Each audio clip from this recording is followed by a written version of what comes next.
आदि मानवों की गाड़ी पैदल चलने से भी ज्यादा थकाऊ है। न पेट्रोल न बिजली, रफ्तार सवारियों पर निर्भर है। जितने ज्यादा लोग उतनी तेज। 100 किमी का सफर एक वक्त के खाने में तय। बस पैरों की देखभाल चाहिए और गाड़ी तैयार। ब्रेक लगाने में थोड़ी मेहनत है। दूर जाना हो तो ड्रैगन हवाई जहाज लें, पर सावधान, गिर न जाना। दापांग एक डायनासोर ड्राइवर है जो साइड पर ईंटें ढोता है। घर लौटते ही वांगकाई दौड़कर उसका स्वागत करता है।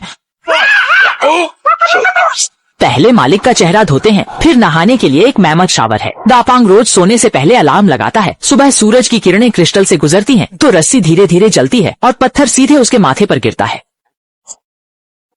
एक और दिन जोश और सुस्ती भरा। दापांग दाढ़ी बनाने के लिए छोटे मगरमच्छ का इस्तेमाल करता है। वांगकाई टॉयलेट के बाद उसे तुरंत साफ करता है। नाश्ते में डायनासोर का अंडा, क्या लाजवाब स्वाद है। पत्नी नया वेस्ट डिस्पोजर चाहती है। पैसे की बात सुन दापांग सतर्क हो गया। नाली देखी तो छोटा स्वर कुछ खा नहीं रहा था।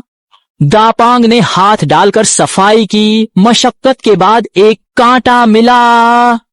निर्माण स्थल पर टूकन की आवाज के साथ दिन शुरू होता है। डायनासोर चलाना थकाऊ है, पर साइट का खाना लाजवाब है। अंडों के साथ यहाँ बड़े चिकन बर्गर और ड्रिंक्स मिलते हैं, जिन्हें खोलने के लिए हाथ नहीं हिलाना पड़ता। काम के बाद दापांग बॉलिंग खेलता है। मेंढक से हाथ सेट कर अनोखे अंदाज में कदम बढ़ाता है और उसका गेंद फेंकने का स्टाइल तो ढाकड़ है।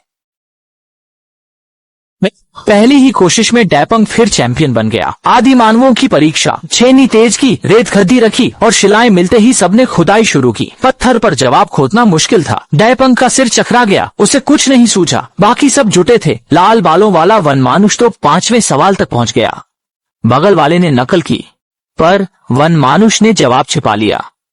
दापांग को टीचर का वो जादुई नुस्खा याद आया। 3 छोटे, एक लंबा हो तो लंबा चुनो, 3 लंबे, एक छोटा हो तो छोटा चुनो, और कुछ न समझ आए तो सी चुनो। दापांग ने बहुत ही कम समय में सभी कठिन सवालों को हल कर लिया। समय खत्म होते ही उसने तुक्के मारकर अपना पेपर पूरा किया। दोस्त एर्गो ने पेपर खराब देख चुपके से उसकी उत्तर पुस्तिकाएं बदल दी। जब नतीजे आए तो दापांग हैरान रह गया, क्योंकि वह पूरी कक्षा में पहले नंबर पर था। वह खुशी से झूम उठा, क्योंकि अब वह जनरल मैनेजर बन सकता था। साथ ही उसे एक खूबसूरत सेक्रेटरी और एक काबिल असिस्टेंट भी मिल गया। घर बिल्कुल नया हो गया है। ग्रेजुएशन के बाद घर ढूंढना मुश्किल है। 50 पर सीधे मकान मालिक से बात करें, बिना ब्रोकरेज, पैसे और चिंता की बचत। पुराने पिग को बड़ी क्षमता वाले से बदला। गाड़ी भी लग्जरी स्पोर्ट्स कार हो गई। लॉन में सफाई के लिए एक बड़ा केकड़ा है। उधर एर्गो फेल होकर नौकरी खो बैठा और दापांग के घर रहने आ गया। दापांग अब पूरी तरह हवा में उड़ने लगा था। पुराने दोस्तों को तुच्छ मान वह बस मौज मस्ती में डूबा रहता। बॉस दाजुआंग चुपके से उससे कागजों पर साइन करवाता और वह बिना देखे कर देता। उसे पता न था कि ये मजदूरों को निकालने और गबन के कागज थे। एर्गो ने यह देख रिश्ते तो डीएच ली और जंगल चला गया, जहाँ वह डायनासोर के इलाके में फंस गया और बाल बाल बचा, वरना वह उनका निवाला बन जाता। उस दिन जब दापांग निर्माण स्थल पर पहुंचा तो उसे पता चला कि सभी मजदूर विरोध कर रहे थे। तभी उसे सच्चाई का पता चला, लेकिन तब तक वह पूरे शहर में वांछित एक भ्रष्ट अपराधी बन चुका था। अब केवल वह रिकॉर्डिंग करने वाली चिड़िया ही सच जानती थी। लेकिन दाजुआंग ने चुपके से दापांग के बच्चे को पकड़ लिया और उसे चिड़िया सौंपने की धमकी दी। एर्गो ने भी दापांग की मदद करने और बच्चे को बचाने का फैसला किया। चिड़िया मिलते ही दाजुआंग भागने लगा और उसने क्रशर का स्विच चालू कर दिया। मशीन के घूमते ही विशाल कुल्हाड़ियां चलने लगी और बच्चों को ऊपर की ओर ले जाया जाने लगा।